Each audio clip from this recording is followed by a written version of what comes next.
నమస్తే. తెలంగాణ రాష్ట్రంలో స్థానిక సంస్థల ఎన్నికల సంబంధించిన షెడ్యూల్ అయితే విడుదల కాబోతుంది. జూన్ చివర్లో ఇక ఎప్పుడైనా షెడ్యూల్ ఉండే అవకాశం ఉన్నట్టు ఇప్పటికే సీఎం రేవంత్ రెడ్డి మంత్రులకు అలాగే ఎమ్మెల్యేలకు టాస్క్ ఇచ్చాడు. తాజాగా మంత్రి సీతక్క కూడా 10 రోజుల్లో ఎప్పుడైనా స్థానిక సంస్థల ఎన్నికల షెడ్యూల్ అయితే వచ్చే అవకాశం ఉంది, అందరూ సిద్ధం కావాలని కూడా చెప్పారు. ఇక ఆదివారం రోజు మంత్రి పొంగులేటి శ్రీనివాసరెడ్డి స్థానిక ఎన్నికలపై స్పష్టమైన ప్రకటన చేయడంతో ఇక సర్వం సిద్ధమైంది. ఎప్పుడైనా స్థానిక సంస్థల ఎన్నికలకు సంబంధించిన నోటిఫికేషన్ అయితే వచ్చే అవకాశం ఉంది. సర్కారిక అన్ని రకాలుగా సిద్ధంగా ఉందనే ఒక సంకేతాన్ని అయితే ఆయన ప్రధానంగా ఇచ్చాడు. ఆయన చెప్పిన మాటలను బట్టి ప్రధానంగా 15 రోజుల్లో ఒక స్పష్టమైన తేదీలపై ప్రకటన వస్తుంది. ఇక సోమవారం మాత్రం మంత్రులందరూ కూడా కూర్చొని తేదీలపై మాత్రం ఒక డిస్కషన్ జరుగుతుంది. ఆ డిస్కషన్ అనంతరం తేదీలు ఎప్పుడైతే ఖరారు అవుతుంది. అనుకున్న దాని ప్రకారం అయితే మాత్రం ఇక జూన్ చివరిలో అంటే జూన్ లాస్ట్ వీక్లో మాత్రం ఇక నోటిఫికేషన్ అయితే రాబోతుంది. జూలైలో మాత్రం ఎన్నికలుగా నిర్వహించడానికి ఇక సర్కార్ అయితే సిద్ధమవుతుంది. అందరూ కూడా కలిసికట్టుగా పనిచేయాలి. పార్టీ విజయం కోసం అయితే అందరూ కృషి చేయాలి. చాలా తక్కువ సమయం ఉంది, కేవలం 15 రోజులు మాత్రమే సమయం ఉంది నోటిఫికేషన్కు. ఆలోపు సంక్షేమ పథకాలు ప్రజల్లోకి తీసుకెళ్ళాలి, అభివృద్ధి ఫలాలను మాత్రం ప్రజలకు వివరించాలి. పార్టీ నాయకులు, ప్రభుత్వంలో ఉన్న కీలకమైన వ్యక్తులు అందరూ సమన్వయంతో ముందడుగేయాలని కూడా ఆయన చెప్పకనే చెప్పారు. దీంతో ఇక కాంగ్రెస్ పార్టీ కూడా ఇప్పటికే కమిటీల ఏర్పాటు విషయంలో మాత్రం చాలా స్పీడ్గా వెళ్తుంది. చకా ఇటు గ్రామ స్థాయి, మండల స్థాయి, జిల్లా స్థాయి కమిటీల ఏర్పాటు పనిలో ఇటు సర్కారు పడింది. ఎట్టి పరిస్థితుల్లో ఇటు ప్రభుత్వము అధికారంలో ఉంది కాబట్టి పార్టీని కూడా ఎక్కువగా మెజార్టీ స్థానాలు దక్కించుకోవాలనే ఒక ఆలోచనలు అయితే కాంగ్రెస్ పార్టీ ఉన్నట్టయితే తెలుస్తుంది. ఇదే సందర్భంలో 2-3 కీలకమైన ప్రశ్నలు అయితే ఉన్నాయి ఎన్నికల విషయంలో. ప్రధానంగా ఒకటి రిజర్వేషన్ల విషయం.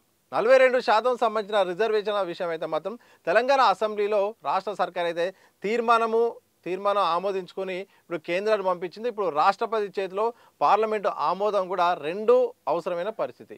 ఇప్పుడున్న పరిస్థితి కనుక చూస్తే మాత్రం రాష్ట్రపతి నుండి ఇప్పటికిప్పుడు ఆమోదం వచ్చే అవకాశం లేదు. పార్లమెంట్లో కూడా అది ఆమోదం వ్యక్తం చేయాల్సిన అవసరం ఉంది. కానీ సర్కార్ ఆల్రెడీ ఇక ఎన్నికల్లోకి వెళ్తున్నాము అని చెప్పిందంటే ఇక కేంద్రము రిజర్వేషన్లపై ఇక స్పందించట్లేదు. ఇక మేమే సొంతంగా ఎన్నికల పోతున్నాము అనే ఒక సంకేతాన్ని అయితే ఇచ్చింది. తద్వారా పార్టీ పరంగా, ప్రభుత్వ పరంగా, చట్టపరంగా రిజర్వేషన్లు ఇవ్వలేని కోణంలో పార్టీ పరంగా బీసీలకు 42% అందించి ఎన్నికల్లోకి వెళ్ళబోతున్నట్టయితే తెలుస్తూ ఉంది. మరోవైపు ఏ ఎన్నికలు ముందుంటాయి వెనుకుంటాయి అనే దానిపైన ఒక క్వశ్చన్ ఉంది. ప్రధానంగా సర్పంచ్ ఎన్నికలు ముందుంటాయా, తర్వాత ఎంపీటీసీ, జెడ్పీటీసీ ఎన్నికలు ముందుంటాయనే ప్రశ్న ఉంది.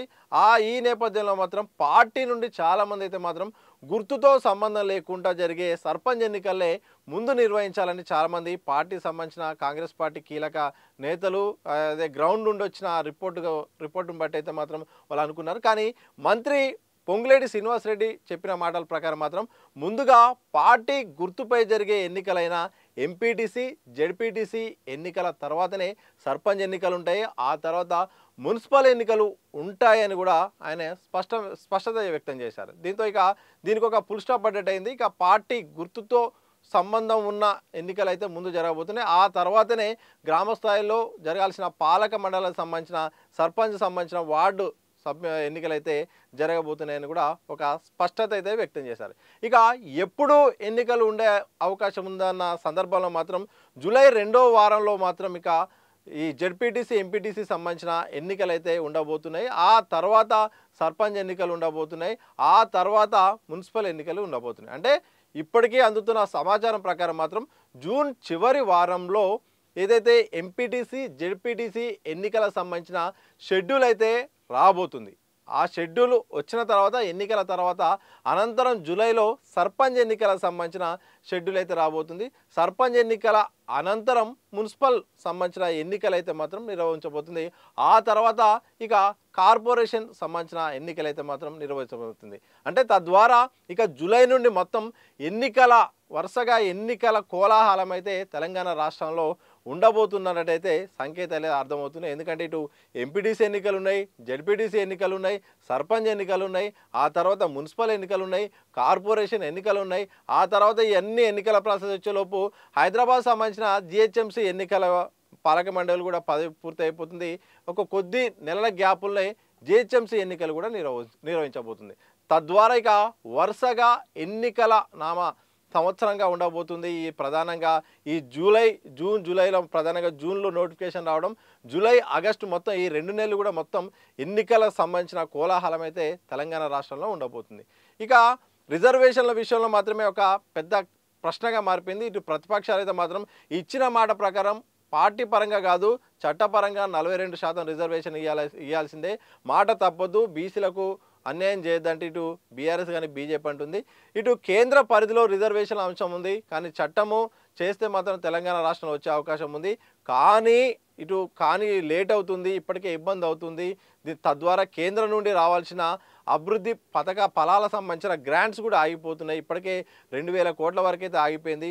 మరోసారి ఎన్నికల ఆలస్యమైతే వచ్చే నిధులు కూడా ఆగిపోతున్నాయి. తద్వారా ఎన్నికలు అనేది ఖచ్చితంగా నిర్వహించాల్సిందే అనేది కూడా సర్కార్ అంటుంది.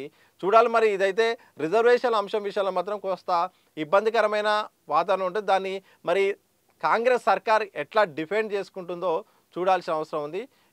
మరోవైపు ఎన్నికల విషయంలో మాత్రం మీకు ఎట్టి పరిస్థితుల్లోనూ జూలై నుండి వరుసగా ఎన్నికలు నిర్వహించబోతున్నామంటూ ఇప్పటికే మంత్రి పొంగులేటి శ్రీనివాసరెడ్డి స్పష్టం చేశారు. ఇక మంత్రి సీతక్క గారు నేరుగా స్పష్టం చేశారు. ఇక సీఎం రేవంత్ రెడ్డి అయితే మాత్రం ఇంటర్నల్గా మంత్రులకు ఎమ్మెల్యేలకు అయితే మాత్రం ఎన్నికలకు సంబంధించిన టాస్క్ వాళ్ళ చేతిలో పెట్టారు. బాధ్యత మీదే, మెజార్టీ స్థానాలు కాంగ్రెస్ గెలవాల్సిందా, అవసరమైతే క్లీన్ స్వీప్ చేయాల్సిన అవసరం ఉంది. ఇటు అభివృద్ధి ఫలాలను తీసుకెళ్ళాలి, అలాగే సంక్షేమ ఫలాలను కూడా తీసుకెళ్ళాలి. ప్రభుత్వం ఏమి ఇస్తుందో, ఏమి ఇవ్వబోతుందో ఇవన్నీ కూడా ప్రజల్లోకి వివరించి సమన్వయంతో అందరూ కూడా కలిసి పనిచేసి స్థానిక ఎన్నికల్లో మాత్రం సత్తా చాటాలని సీఎం రేవంత్ రెడ్డి ఇప్పటికే చెప్పారు. మొత్తానికైతే మాత్రం ఇక తెలంగాణ రాష్ట్రంలో స్థానిక ఎన్నికల సంబంధించిన షెడ్యూల్ సంబంధించిన కొంతకాలంగా సస్పెన్స్ అయితే ఉంది. దానికి ఇక మంత్రులు ఒక్కొక్కరుగా రివీల్ చేస్తున్నారు. జూన్ చివరి వారంలో నోటిఫికేషన్ అయితే రాబోతుంది. తేదీలపై మాత్రం మంత్రిమండలిలో కూర్చొని ఒక స్పష్టత వ్యక్తి అవకాశం ఉంది. జూలై 2వ వారంలో ఎంపీటీసీ జెడ్పీటీసీ సంబంధించిన ఎన్నికలు ఉండబోతున్నాయి. అనంతరం సర్పంచ్ ఎన్నికలు, అనంతరం మున్సిపల్ ఎన్నికలు నిర్వహించడానికి సర్కార్ సిద్ధమవుతుంది. ఈ ఎన్నికల్లోపే రైతు భరోసా పూర్తి స్థాయిలో పెండింగ్లో ఉన్న నిధుల్ని, అలాగే కొత్తగా ఈ వానాకాలం సంబంధించిన పంట పెట్టుబడి సాయాన్ని అందించడం, ఇక రకరకాల ఏదైతే పెండింగ్లో ఉన్నాయో అవన్నీ కూడా ఇందిరమ్మ ఇళ్ళ సంబంధించిన వ్యవహారం అదైతేంది. ఇక పెండింగ్లో ఉన్న చాలా వరకు అభివృద్ధి అలాగే సంక్షేమ పథకాలను పూర్తి స్థాయిలో అందించి సన్నాలకు సంబంధించిన ఏదైతే బోనస్ ఉందో ఆ బోనస్ కూడా అందజేసి కాస్త పాజిటివిటీ వాతావరణ సందర్భంలో ఎన్నికలకు లబ్ధి అయ్యే అవకాశం కోసము అన్ని రకాలుగా ఏర్పాట్లు చేసి అన్ని రకాలుగా విడుదల చేసిన తర్వాత ఎన్నికల్లోకి పోవడానికి అయితే మాత్రం సర్కార్ సిద్ధమవుతుంది. మొత్తానికి కాంగ్రెస్ సర్కార్ అయితే మాత్రం ఇక ఎన్నికలకు సిద్ధమవుతుంది. స్థానిక ఎన్నికలే లక్ష్యంగా రకరకాల ప్రకటనలు చేస్తుంది. అభివృద్ధి కార్యక్రమాలు, సంక్షేమ పథకాల్లో భాగం అవుతుంది. ఇక జూలై నుండి ఇక వరుసగా స్థానిక సంస్థల ఎన్నికలు నిర్వహించడానికి సర్కార్ అంతా రంగం సిద్ధం చేసుకుంటుంది.